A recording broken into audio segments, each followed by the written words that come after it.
Hello everyone, welcome to my YouTube channel Math Majestic. आज हम करेंगे सॉलिड ज्योमेट्री में चैप्टर 6 में एक्सरसाइज 6.2।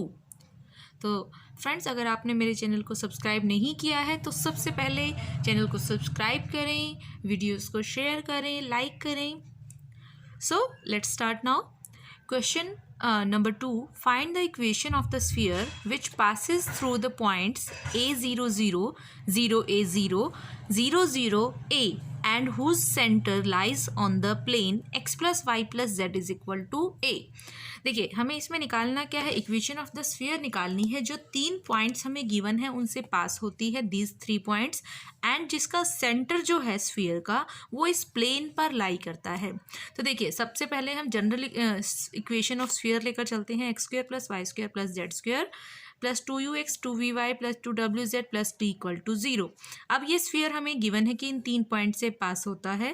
डेट मीन्स ये तीनों पॉइंट इस इक्वेशन को सेटिस्फाई करते हैं। तो एक्स वाई जेड की जगह पर इनके तीनों के कोऑर्डिनेट्स 1 by 1 पुट करेंगे। तो x की जगह पर जब a पुट करेंगे तो a स्क्वायर प्लस y और z 0 0 है तो ये दोनों 0, सो 2ua ये भी 0 ये भी 0 and plus t equal to 0। Similarly जब हम ये पॉइंट पुट करेंगे तो ये इक्वेशन आएगी, थर्ड पॉइंट पुट करेंगे तो हमारे पास ये इक्वेशन आएंगी।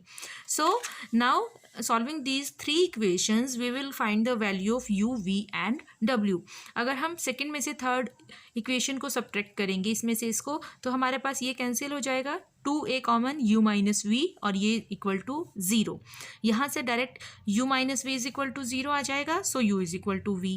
नाउ थर्ड में से अगर फोर्थ को सब्ट्रैक्ट करते हैं तो ये कैंसिल हो जाएगा, 2a common v minus w that is equal to 0, so v minus w is 0, so v is equal to w। So u, v and w सारे इक्वल आ गए यहाँ से हमारे पास।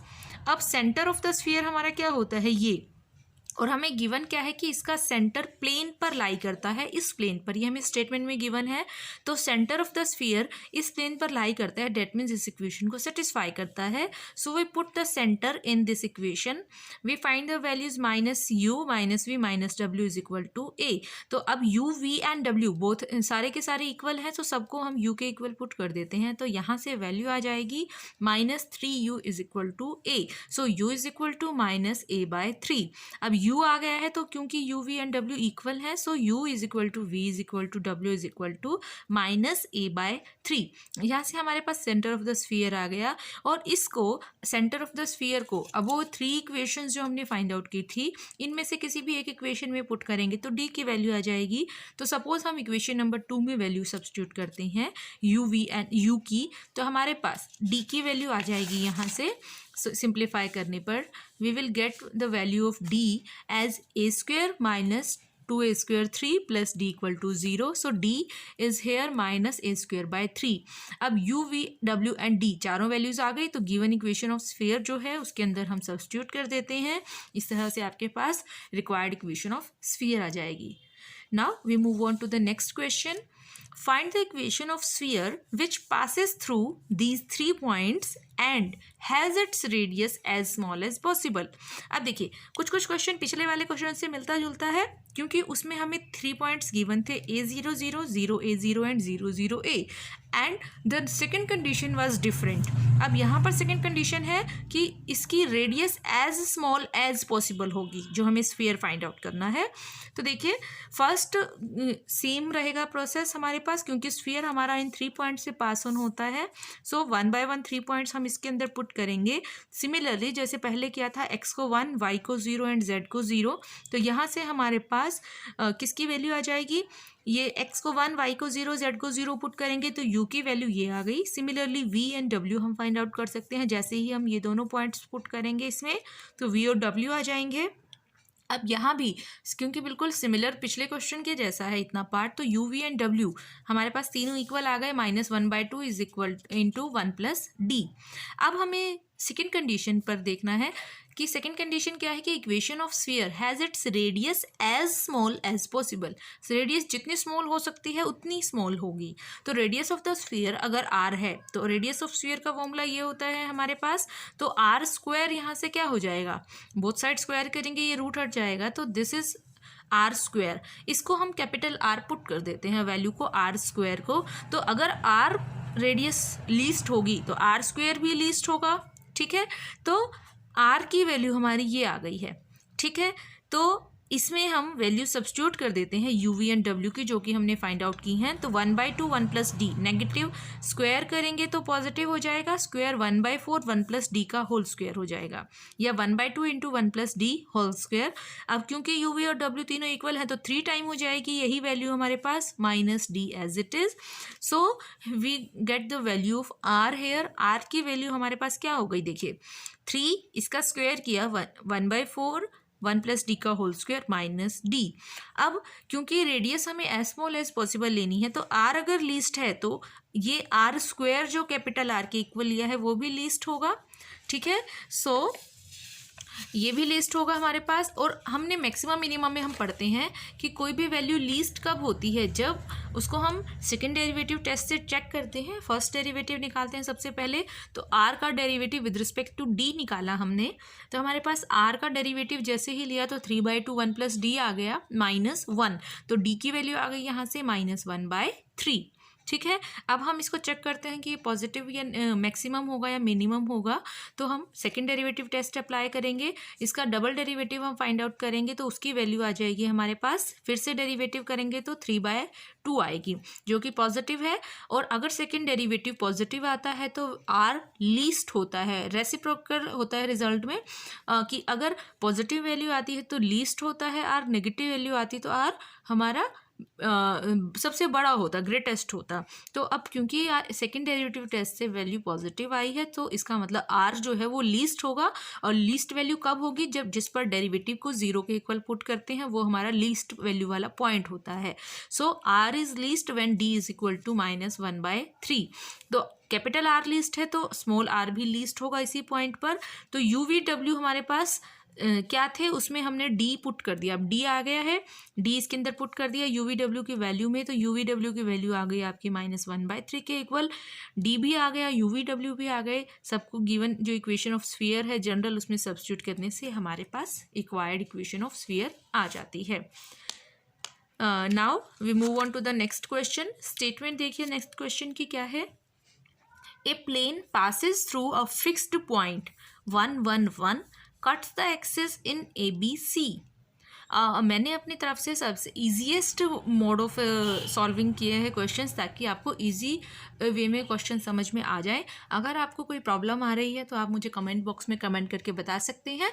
मैं जितने क्वेश्चन मैक्सिमम सॉल्व कर पाऊँगी एक वीडियो में वो कोशिश करूँगी, ज़्यादा से ज़्यादा क्वेश्चन में एक एक्सरसाइज के सॉल्व कर पाऊँ। ठीक है, तो अगर आपको फिर भी कोई प्रॉब्लम है तो आप मुझे कमेंट बॉक्स में कमेंट करके प्लीज़ बताइए। Now statement of question 4 is a plane passes through a fixed point 1 1 1। कोई प्लेन एक फिक्स्ड पॉइंट से पास होता है एंड एक्सिस को कट करता है in ABC। So a plane passes through a fixed point this and cuts the axis in ABC। Find the locus of the center of the sphere this where O is the origin। देखिए कोई plane हमें given है जो इस point से pass होता है और एक्सिस को ABC पर कट करता है। हमें इस स्फीयर का सेंटर का लोकस फाइंड आउट करना है। OABC जो स्फीयर बनेगा उसके सेंटर का हमें लोकस फाइंड आउट करना है। अब सपोज प्लेन जो है वो तीनों एक्सिस को ABC पर कट करता है और A के कोऑर्डिनेट क्योंकि x एक्सिस है तो y और z के 0 होंगे। तो सपोज x एक्सिस को इस पॉइंट पर कट करता है, y एक्सिस को 0B0 पर एंड z एक्सिस को 0 0 C पर, ये हमने एज्यूम कर लिया। So equation of plane in intercept, अब cuts the axis in ABC, तो प्लेन की इक्वेशन इंटरसेप्ट फॉर्म में क्या हो जाएगी, x/a plus y/b plus z/c is equal to 1। ठीक है, equation of plane in intercept form यही होती है हमारी। अब देखिए सिंस प्लेन जो है वो इस पॉइंट से पास होता है 1 1 1 पॉइंट से, तो यहाँ पर इसका मतलब इक्वेशन ऑफ प्लेन को ये पॉइंट सेटिस्फाई करता है। तो XYZ की जगह पर ये पॉइंट सब्स्टिट्यूट कर दें 1 1 1, तो इक्वेशन क्या बन जाएगी 1/a plus 1/b plus 1/c is equal to 1। ठीक है, तो अब देखिए इसके बाद क्योंकि हमें इक्वेशन ऑफ प्लेन गिवन नहीं थी तो पहले हमने इक्वेशन ऑफ प्लेन यूज़ की है। इंटरसेप्ट फॉर्म में हमारी इक्वेशन ऑफ प्लेन यही होगी, ठीक है। जो प्लेन हमारा ABC ऐसे कोऑर्डिनेट एक्सिस को टच करता है, कट करता है, तो उसकी इंटरसेप्ट फॉर्म में इक्वेशन हमारी ये बन जाएगी। और प्लेन क्योंकि 111 पॉइंट से पास होता है तो इसमें सब्स्टिट्यूट कर दिया हमने, तो इक्वेशन नंबर 2 आ गई हमारे पास ऐसे। अब देखिए इसके बाद इसके बाद है हमारे पास let equation of sphere OABC। अब स्फीयर की इक्वेशन जो है सपोज वो ये है x² + y² + z² + 2ux + 2vy + 2wz + d = 0। Suppose equation of sphere जो है वो हम जनरल फॉर्म ले ली। अब ये स्फीयर हमारा किन पॉइंट से पास होता है, ओरिजिन से पास होता है और ABC पॉइंट से पास होता है, ठीक है। क्योंकि इस पर OABC स्फीयर लेना है, दैट मीन्स ABC उसको टच करता है। स्फीयर जो है वो ABC और O पर टच करता है। तो इन 4 पॉइंट से पास होने वाला स्फीयर हमने बहुत बार बहुत क्वेश्चंस में ये निकाला है, इसलिए मैं डायरेक्टली यूज़ कर रही हूँ। ये चारों पॉइंट स्फीयर की इक्वेशन में पुट करेंगे तो हमारे पास D, U, V and W की वैल्यूज़ आ जाएंगी। ये हमने बहुत बार निकाली है तो इसलिए मैं डायरेक्ट यूज़ कर रही हूँ ताकि क्वेश्चन हमें ज़्यादा लेंथी ना पड़े और वीडियो हमारी एज शॉर्ट जितनी हो सके उतनी शॉर्ट बने, ठीक है। तो अब ये चारों पॉइंट हमारे पास जैसे ही आ जाएंगे हम इस इक्वेशन में पुट कर देंगे x² + y² + z²। u की वैल्यू -a/2 सब्स्टिट्यूट करेंगे तो -ax - by - cz = 0। अब देखिए we have to find out the locus of centre of sphere. तो सबसे पहले मान लेते हैं सेंटर ऑफ स्फीयर के कोऑर्डिनेट हमारे ये हैं, ठीक है। हमें इसका लोकस फाइंड आउट करना है। तो अब सेंटर ऑफ स्फीयर हमने जो निकाला है, सेंटर ऑफ स्फीयर वो उसके कोऑर्डिनेट आए हैं UV W ये, जबकि सेंटर क्या होता है -u -v -w। तो सेंटर का कोऑर्डिनेट क्या हो जाएगा -u, that means a/2, -v मतलब b/2 and -w means c/2। तो अगर x1 y1 z1 सेंटर लिया है हमने तो x1 a/2 हो जाएगा, y1 b/2 and z1 c/2। So a की वैल्यू आ जाएगी 2x1, b की वैल्यू 2y1 एंड c की वैल्यू 2z1, ठीक है।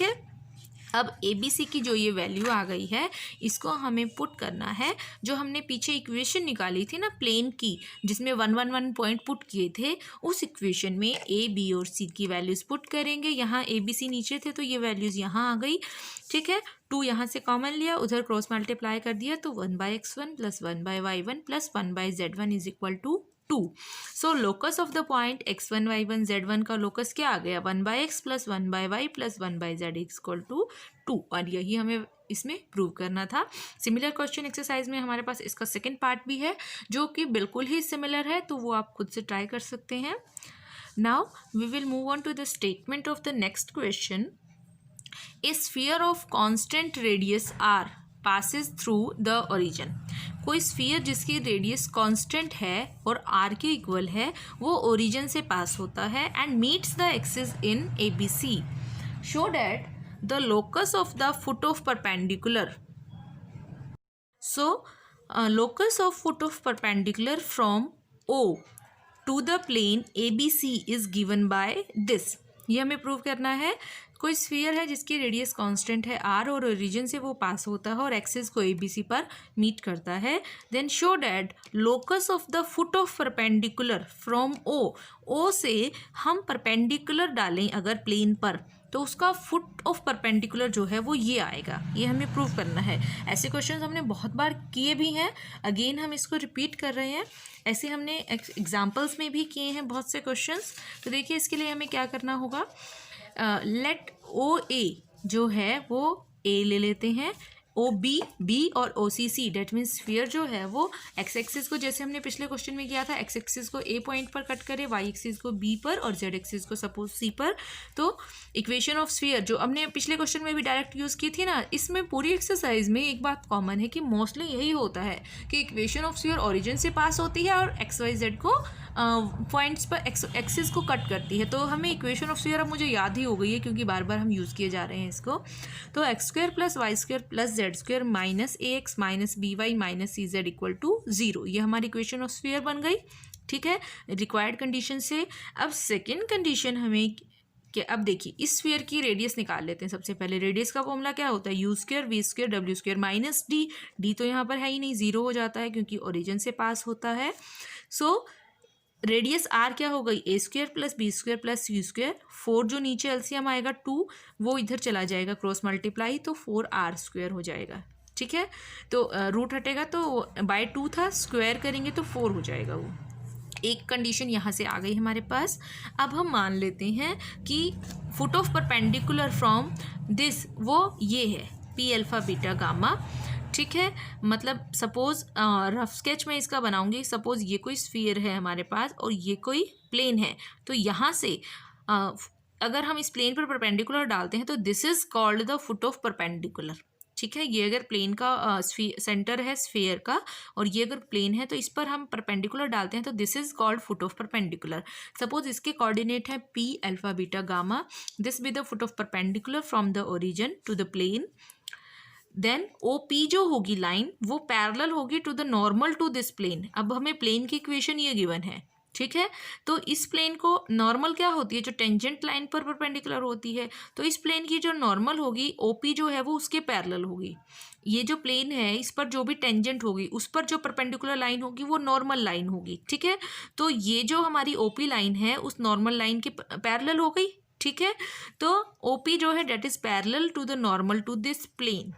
सो equation of line OP line की इक्वेशन हमारी क्या हो जाएगी, x माइनस ज़ीरो, क्योंकि देखिए डिवाइडेड बाय 1/a ओरिजिन से पास होती है ना, सेंटर इसका ये है, तो x minus zero 1/a directional cosines जो होंगे ओपी के वही होंगे जो नॉर्मल लाइन के डायरेक्शनल कोसाइंस होंगे। इसकी नॉर्मल लाइन के डायरेक्शनल कोसाइन क्या होंगे, 1/a 1/b and 1/c। X y z के कोफिशिएंट्स ही होते हैं। सो डायरेक्शनल कोसाइंस तो होंगे 1/a 1/b एंड 1/c और पास होती है 0 0 पॉइंट से। So equation of line OP हमारी ये बन जाएगी, that is equal to, suppose हमने k पुट कर दिया है तो क्रॉस मल्टीप्लाई करेंगे 1/1 तीनों को, तो x की वैल्यू k/a, y की वैल्यू k/b एंड z की वैल्यू k/c आ जाएगी। Now coordinate of any point of this line. अब इस लाइन के ये जो लाइन है इसके इस पर कोई भी पॉइंट हो उसके कोऑर्डिनेट हमारे XYZ ये आ गए। ठीक है, अब P पॉइंट भी इसी लाइन पर लाई करता है तो इसके कोऑर्डिनेट भी यही होंगे हमारे। ठीक है, तो P पॉइंट के कोऑर्डिनेट ये आ गए, जबकि हमने लिए क्या थे इसके coordinate alpha beta and gamma हमने एज्यूम किए थे। डेट मीन्स अल्फा की वैल्यू आ गई k/a, बीटा की वैल्यू k/b एंड गामा की वैल्यू k/c। क्रॉस मल्टीप्लाई करेंगे तो अल्फा की a की वैल्यू आ जाएगी k/अल्फा, b की वैल्यू आ जाएगी k/बीटा एंड c की वैल्यू k/गामा। इस तरह से ABC तीनों की वैल्यूज आ गई हमारे पास। अब क्योंकि ये जो P पॉइंट है ये स्फीयर पर भी लाई करता है। ठीक है, P पॉइंट जो है वो स्फीयर पर भी तो लाई करता है, तो स्फीयर की इसका मतलब और प्लेन पर भी लाई करता है ये पॉइंट। ठीक है, so this point lies on this plane also, तो इसका मतलब ये जो पॉइंट होगा वो प्लेन की इक्वेशन को भी सेटिस्फाई करेगा। सो P अल्फा बीटा गामा इस प्लेन की इक्वेशन में भी पुट कर देते हैं ये पॉइंट्स। तो x की जगह अल्फा, y की जगह बीटा एंड z की जगह हमने गामा पुट कर दिया, तो ये हमारे पास एक और कंडीशन आ गई यहाँ से। अब देखिए ये और कंडीशन आ गई है। इसके बाद ये जो ABC की वैल्यूज़ आई थी हमारे पास वो हम दोनों कंडीशंस जो आई हैं फर्स्ट एंड सेकंड उन दोनों के अंदर ABC की वैल्यूज़ पुट कर देते हैं। ठीक है, उससे हमारे पास क्या होगा, फर्स्ट इक्वेशन में जब हमने ABC की वैल्यूज़ पुट की तो ये इक्वेशन बन गई। सेकेंड जो अभी निकाली है उसमें हमने ABC की वैल्यूज़ पुट की तो हमारे पास ये इक्वेशन बन गई। ठीक है, तो इसका मतलब इसको सिंप्लीफाई करते हैं, इसको हम क्या लिख सकते हैं, अल्फा स्क्वायर नीचे है तो इसको ऊपर ले जाएंगे तो नेगेटिव वो पावर हो जाएगी, तो k² इंटू अल्फा की -2, k² इंटू बीटा की पावर -2 एंड गामा की power -2 is equal to 4r² हो जाएगा। सिमिलरली ये क्या है, k एलसीएम लेंगे और क्रॉस मल्टीप्लाई करेंगे तो alpha square plus beta square plus gamma square is equal to k। अब देखिए इस k की वैल्यू उठा के इसमें पुट कर देते हैं हम, तो एलिमिनेटिंग k मतलब k की ये वैल्यू इसमें हम सब्स्टिट्यूट कर दें तो alpha square plus beta square plus gamma square का स्क्वायर और ये as it is that is equal to 4r²। इसका मतलब इस पॉइंट का हमें इसका लोकस निकालना था ना फुट ऑफ परपेंडिकुलर का, तो लोकस क्या हो जाएगा, इसकी जगह पे हम ये वेरिएबल्स पुट कर देते हैं। So locus of this point is this, यही हमें प्रूव करना था। नाउ देखिए क्वेश्चन नंबर 6 क्या होगा, स्टेटमेंट है 6 क्वेश्चन की। A sphere of constant radius 2k, कोई स्फीयर है जिसकी रेडियस हमें कांस्टेंट रेडियस गिवन है 2k। ठीक है, पासिस थ्रू द ओरिजिन, और स्फीयर हमारा ओरिजिन से पास होता है, and meets the axis in ABC, और एक्सिस को ABC पॉइंट पर मीट करता है। यहाँ तक की कंडीशन सेम है, ठीक है। तो स्फीयर की इक्वेशन वही बन जाएगी direct, x square y square plus z square minus AX minus BY minus CZ equal to 0। Now show that locus of the centroid of the tetrahedron OABC is the sphere। अब हमें जो ये tetrahedron बनेगी OABC, इसका centroid जो होगा उसका locus find out करना है, ठीक है। तो बेसिकली सबसे पहले आपको सेंट्रॉइड होता क्या है ये पता होना चाहिए, जो कि हमने छोटी क्लासेस में ज्योमेट्री में पढ़ा भी है। तो देखिए, अब रेडियस ऑफ स्फीयर हमें कांस्टेंट गिवन है 2k के इक्वल। तो सबसे पहले स्फीयर की रेडियस हमने निकालते हैं, u square we square W square minus D 0 है, तो और गिवन है इक्वल टू 2k। तो इससे ये इक्वेशन बन जाएगी हमारे पास इक्वेशन नंबर 2 सिंप्लीफाई करने पर। अब सपोज सेंट्रॉइड ऑफ टेट्राहेड्रन के कोऑर्डिनेट हम p अल्फा बीटा गामा ले लेते हैं, ठीक है। जो टेट्राहेड्रन बनेगी उसके कोऑर्डिनेट सपोज ये हैं, तो यहाँ से अल्फा की वैल्यू क्या हो जाएगी, सेंट्रॉइड ऑफ टेट्राहेड्रन के कोऑर्डिनेट कैसे फाइंड आउट करेंगे हम। सेंट्रॉइड का क्या फॉर्मूला होता है, चारों कोऑर्डिनेट्स का सम डिवाइडेड बाय, अब 4 कोऑर्डिनेट्स है तो डिवाइडेड बाय 4। तो कोऑर्डिनेट चारों क्या क्या है, एक तो ओरिजिन है, एक 4 एक्सिस हैं A0 0 0 B 0 एंड 0 0 C। तो चारों के फर्स्ट कोऑर्डिनेट क्या हो जाएंगे, ओरिजिन A एंड बाकी दो के 0 0। सिमिलरली इसमें बीटा सेकंड कोऑर्डिनेट में सेकंड कोऑर्डिनेट्स का सम होगा, तो ओरिजिन का 0, फर्स्ट वाले का A0 0 का 0, सेकंड होता है 0 B 0 उसका B, थर्ड होता है 0 0 C उसका 0। सिमिलरली थर्ड कोऑर्डिनेट ऐड करेंगे डिवाइडेड बाय 4, ये गामा की वैल्यू आ जाएगी। तो इस तरह से अल्फ़ा बीटा गामा हमारे पास ये आ जाएंगे। अब देखिए सेकंड, ये अल्फ़ा बीटा गामा जो हमारे पास आ गए हैं, अब equation of sphere sorry 1 second, हाँ जी। अब देखिए equation of alpha beta gamma की वैल्यूज़ आ गई, इनसे हम डायरेक्ट ABC की वैल्यूज़ फाइंड आउट कर सकते हैं 3 इक्वेशन से। तो अल्फ़ा हमारे पास क्या आ जाएगा, क्रॉस मल्टीप्लाई करने से 4A की वैल्यू 4 अल्फ़ा, B की वैल्यू 4 बीटा एंड C की वैल्यू 4 गामा आ जाएगी। तीनों की वैल्यूज़ को जो हमने इक्वेशन नंबर 2 निकाली थी ऊपर उसमें पुट कर देंगे। जो रेडियस वाली इक्वेशन आई है उसमें जैसे ही सब्स्टिट्यूट करेंगे हमारे पास सेंट्रॉइड के लोकस आ जाएगा, ठीक है। सिमिलर क्वेश्चन हमारी एग्जाम्पल्स में भी हैं। नाउ क्वेश्चन नंबर 8 क्या है, find the equation of sphere circumscribing the tetrahedron whose faces are these. अब देखिए सिमिलर क्वेश्चन हम बहुत बार कर चुके हैं, ये रिपीट हो रहा है बार बार। अब हमें इक्वेशन निकालनी है स्फीयर की जो इस टेट्राहेड्रन को सर्कमस्क्राइब करता है, जिसके 4 फेसेस हैं, ठीक है। नाउ अब देखिए टेट्राहेड्रन के वर्टिसेस हमारे ये 4 हो जाएंगे, ठीक है। एक तो ये हो गए, और यहाँ से ये प्लेन किन पॉइंट से पास होता है, 0 0 0 पॉइंट से, क्योंकि x minus 0 y minus 0 z minus 0 होता है इंटरसेप्ट फॉर्म में, ठीक है। तो यहाँ पर इसका मतलब ये प्लेन किन पॉइंट से पास होता है, 0 0 0 से। ये इंटरसेप्ट फॉर्म गिवन है ना प्लेन की, x minus x1 by a y minus y1 by b.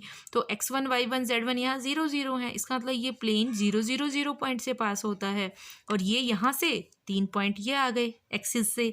तो टेट्राहेड्रन के 4 वर्टिसेस ये हैं। आगे हम वही सिमिलर करना है। अब 4 वर्टिसेस ऑफ टेट्राहेड्रन आ गए हमारे पास, तो हमें इक्वेशन ऑफ स्फीयर निकालनी है जो इस टेट्राहेड्रन को सर्कमस्क्राइब करती है। देखिए समझने की बात है, स्टेटमेंट को आपको समझना सीखना होगा, बार बार उसको पढ़िए। सबसे ईजी तरीका यही है कि उसका मीनिंग क्या है वो आपको एक्सट्रैक्ट करना आना चाहिए। हमें सर्कमस्क्राइब इक्वेशन ऑफ स्फीयर निकालनी है जो इस टेट्राहेड्रन को सर्कमस्क्राइब करती है, मतलब स्फीयर इन 4 पॉइंट से पास होता है। अब चौथा पॉइंट कैसे निकलेगा, क्योंकि ये प्लेन है और ये प्लेन 0 0 पॉइंट से पास होता है, तो 0 0 0। अब equation of sphere general equation ले लेते हैं। अब 0 0 पॉइंट से पास होगा तो d0, वही प्रोसेस मैंने दोबारा रिपीट किया है ताकि आप भूल गए हैं तो रिवाइज भी हो जाए। ऊपर वाले क्वेश्चंस में हमने डायरेक्ट यूज़ किया था। तो अगर a 0 0 पॉइंट से पास होती है तो इसमें x को a, y को 0, z को 0 पुट करेंगे तो u की वैल्यू आएगी। सिमिलरली v d0 आ ही चुका है, सब वैल्यूज़ हम इसमें सब्सटीट्यूट कर देंगे तो आपकी रिक्वायर्ड इक्वेशन ऑफ स्फीयर आ जाएगी, ठीक है। अब हम लास्ट क्वेश्चन करते हैं एक्सरसाइज का। A sphere of radius r passes through the origin. कोई स्फीयर है जिसकी रेडियस हमें कैपिटल आर गिवन है, ये ओरिजिन से पास होता है। Show that ends of diameter which is parallel to x axis lies on each of these sphere. देखिए निकालना क्या है, स्टेटमेंट एक बार दोबारा पढ़ते हैं। ए स्फीयर ऑफ रेडियस पार, सपोज मैं रफ कुछ बनाती हूँ, आप थोड़ा सा समझने की कोशिश कीजिएगा। स्फीयर जिसकी रेडियस आर है वो सपोज ओरिजिन से पास होता है, सपोज हम ऐसा कुछ ले लेते हैं, ठीक है। एंड्स ऑफ डायमीटर, ये तो हमारा एग्जैक्ट ओरिजिन से हो गया। ये सॉरी, मैं इसको एक बार दोबारा से ड्रॉ करती हूँ ताकि आपको थोड़ा सा और क्लियर हो। ओरिजिन से पास होता है, सपोज ऐसा कुछ स्फीयर है, ठीक है। हमें क्या निकालना है, ए स्फीयर है जिसकी रेडियस आर है, ठीक है, ये ओरिजिन से पास हो रहा है। Show that ends of diameter which is parallel to x axis, diameter के वो एंड्स जो एक्स एक्सिस के पैरेलल हो, एक्स एक्सिस के पैरेलल डायमीटर यही बनेगा, इसके एंड्स जो हैं वो लाई करते हैं each of these spheres, in spheres पर लाई करते हैं, ये हमें प्रूव करना है। आई थिंक आपको स्टेटमेंट समझ में आ गई होगी। अब देखिए सबसे पहले हम जो स्फीयर हमें बनाना है ना उसकी इक्वेशन एज्यूम, ये हम जनरल फॉर्म लेकर चलते हैं। अब ये स्फीयर ओरिजिन से पास होता है तो डायरेक्टली डी तो ज़ीरो आ ही जाएगा, 0 0 जैसे ही पुट करेंगे। अब इक्वेशन बच गई ये। अब आर हमारी इस केस में क्या होगी, रेडियस, रेडियस हमें कैपिटल आर गिवन है तो हम वही नोटेशन यूज़ करेंगे, r square is equal to u square v square plus डब्ल्यू स्क्वायर, और सेंटर हो गया इसका ये। अब देखिए ये जो लाइन है इसके डायरेक्शनल रेशोज एक्स एक्सिस के ही पैरेलल है, तो इसके डायरेक्शनल कोसाइन और इसके डायरेक्शनल कोसाइन सेम होंगे, और एक्स एक्सिस के डायरेक्शनल कोसाइन क्या होते हैं 1 0 0, ठीक है। तो इसका मतलब इस लाइन के डायरेक्शनल कोसाइंस आ गए 1 0 and 0।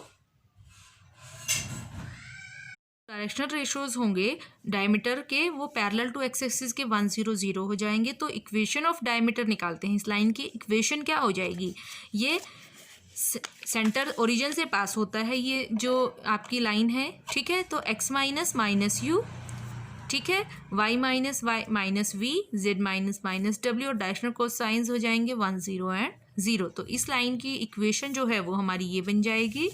Now extremities are at a distance plus r or minus r from the centre, centre से एक्सट्रीमिटीज का डिस्टेंस क्या है, या तो पॉजिटिव आर आएगा या नेगेटिव आर, या तो ओरिजिन के इस साइड आएगा या दूसरी साइड आएगा।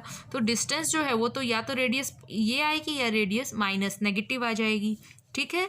एक्सट्रीमिटीज़ जो होंगी वो सेंटर से स्फीयर के इतने डिस्टेंस पर होंगी।